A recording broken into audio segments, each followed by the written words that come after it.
Ito po ang ating ipinapahayag sa ating buhay at ministeryo. Si Kristo ay kasama pa rin natin. Si Kristo ay tapat sa atin. Si Kristo ang mananaig sa atin.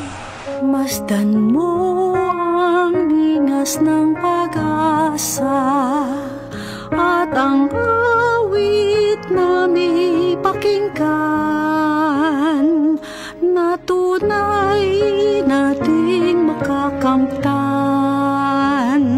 Ayan ng Diyos sa Dioceses ng Balanga, tulungan po ninyo kaming mga pari na manahan sa pag-asa ni Kristo. Ipagdasal po ninyo kami.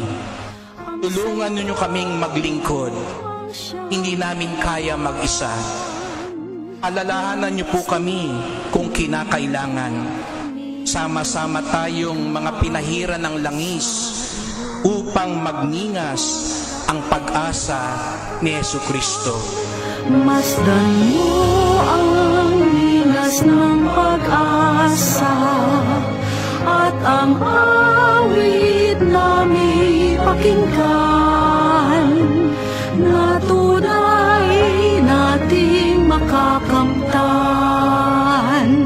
ang buhay na walang hanggan. Aming Diyos na mapagkumbaba.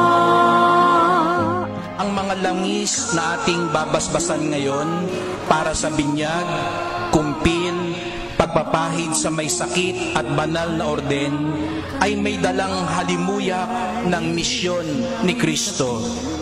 Magpagaling, magpabanal, at magsugo. Masdan mo ang ningas ng pag-asa at ang awit na Inagpala ang bataan dahil marami ang mapagmahal sa Diyos at simbahan sa mga tao. Mapalad ang Dioceses sapagkat hitik sa kagandahang loob, paggalang at pagmamalasakit ang mga bataenyo. Ang maglingkod at tumugon sa tawag ni Kristo upang ang mahal nating probinsya at Dioceses, duyan ng mga bayani at banal, ay magbigay liwanag sa lahat dahil nag-aalab ang ningas ng pag-asa ni Kristo sa atin. Masdan mo ang ningas ng pag-asa